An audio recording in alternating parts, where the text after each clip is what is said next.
How's it going, everyone? I am Count Jinsula, and welcome to another Pokemon Go deep dive video. Today we're going to put a spotlight on what has got to be my new favorite Pokemon to use in the Ultra Premier League, and it is none other than the fan favorite, Charizard. If you are like me, this is probably the most challenging part of every PvP season, yet with this one Pokemon, I've been able to get myself a solid winning record. I'm going to be explaining why in this video, so let's roll the intro and get right into it.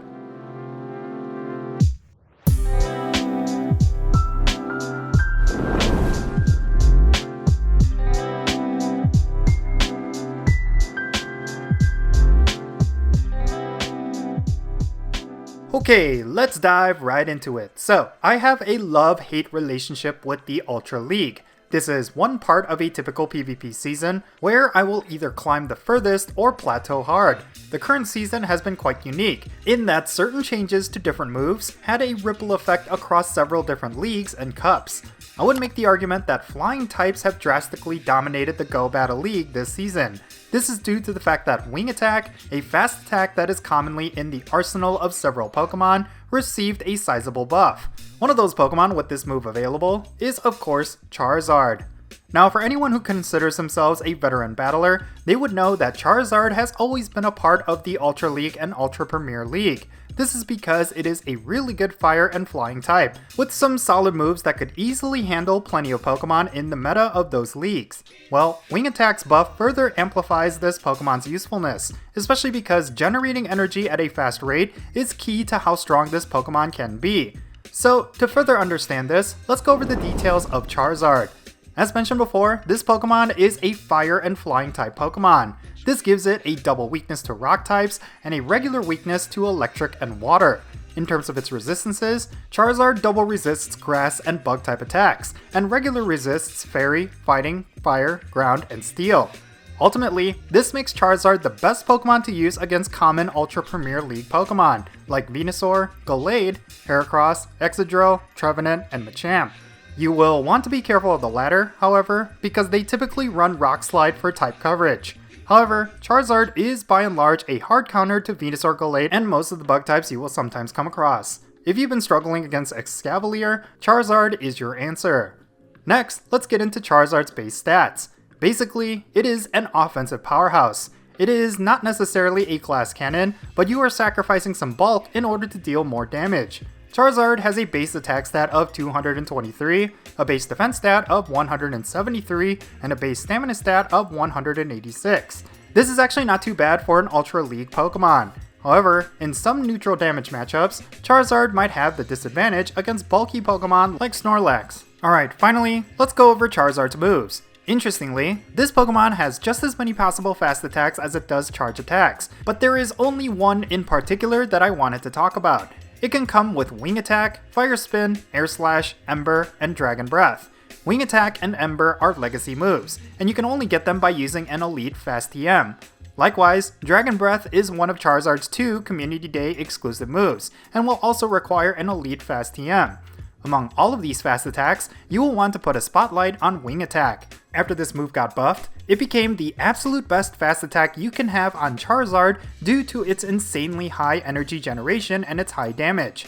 Originally, Dragon Breath was the ideal fast attack for much of the same reasons.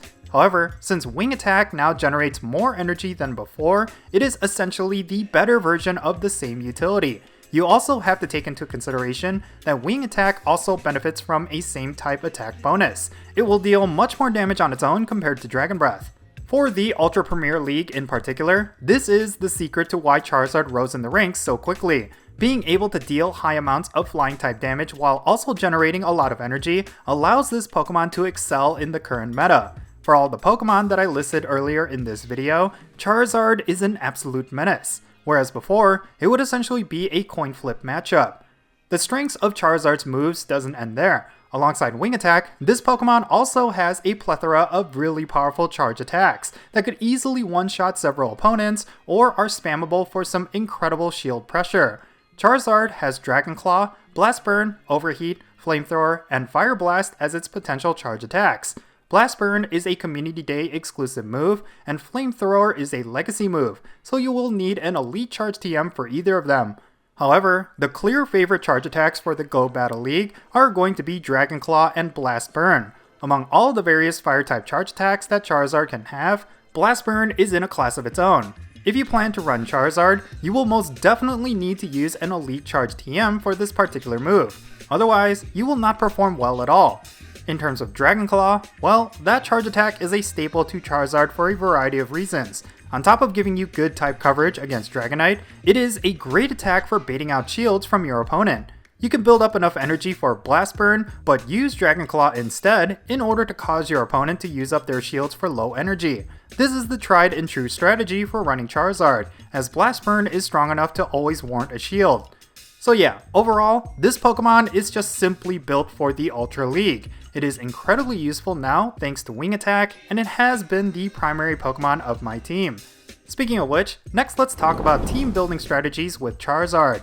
The most important thing you need to consider when including Charizard on your team is how you are going to cover its various counters. This Pokemon is heavily vulnerable to Pokemon like Swampert, Ampharos, Lapras, Alolan Muck, Drapion, and Empoleon. I think it goes without saying that you should team up Charizard with hard counters to these. Basically, you're going to focus on Charizard as your main Pokemon, and backing it up with two covers. The two best covers that are tried and true for Charizard are Swampert and Venusaur. Swampert can easily handle Pokemon like Alolan Muck, Drapion, and other pesky Charizard counters. Likewise, Venusaur is great for handling Swamperts, Empoleons, Lapras, etc. This team is extremely well-rounded in terms of type coverage. You will, for the most part, have all of your bases covered with a Swampert, Charizard, and Venusaur squad. Your approach with this team is pretty simple. Have Charizard be your primary damage dealer, with Swampert and Venusaur backing it up against any Pokemon that counters it. What I tend to do is lead out with Swampert, unless there is a flurry of grass-type leads I am constantly coming across that day, in which case, Charizard is my lead Pokemon. I use Venusaur as my safety switch, and in most cases, my closer as well. Since all three of these Pokemon are able to spam their charge attacks quite frequently, your opponents will have a very difficult time keeping up. Your overall goal is to simply beat down your opponents to submission with this team. It basically consists of three powerhouse offensive damage dealers, with very little bulk to fall back on. It wouldn't matter, however, because your opponent will just simply not be able to return enough damage or survive with their two shields. Something else I also utilize is higher attack stat IVs for all three of these Pokemon. In the case of mirror matchups, I'm always able to launch my charge attack before theirs thanks to the higher attack stats on my Pokemon. This is especially useful if I'm going Swampert versus Swampert. They are almost always forced to go into a bad switch. Likewise, having that extra attack on Charizard has also created scenarios where I could one-shot their Pokemon with Blast Burn, allowing me to have plenty of 1 HP wins. Speaking of close calls, of course, there are holes in type coverage that will be hard to deal with, so by no means is it a perfect team. For example, the two Pokemon I've consistently run into trouble with are Walrein and Pidgeot. Walrein especially, because it can single-handedly counter this entire team. The best way I was able to deal with this Pokemon, however, is to consistently try and bait out shields the best I can. That way, a couple Blast Burns or Frenzy Plant should do the trick. Overall, the team is really strong, and it could very easily deal with plenty of matchups. Even if I go into a disadvantageous lead, sometimes switching to Charizard and Venusaur and pushing for depleting both of their shields is enough to squeak out a win. All in all, this team is incredibly powerful, and Charizard with Wing Attack is the primary reason for that. I highly suggest you try it out. Anyways, that's going to be it for this video. Leave your thoughts down below what you think about this Pokemon. Have you been using it in the Go Battle League? Let me know in the comments, and let's have a great discussion. And if you ended up enjoying this video, be sure to hit that like button and subscribe if it's your first time here, and don't forget that little bell so you can stay up to date on whenever I upload videos. And I want to give a quick shout out to my patrons on Patreon. You make this channel content possible. If you want to support my channel in any way, big or small, then be sure to check out the links in the description below. For all my patrons, they get a permanent spot on my in-game friends list. So if you want to interact with me in some way, like with remote raids, then do consider becoming a patron on my Patreon. But yeah, that's going to be it. I'm Jinsula. Be safe, have fun, love yourself, and I'll catch you all later.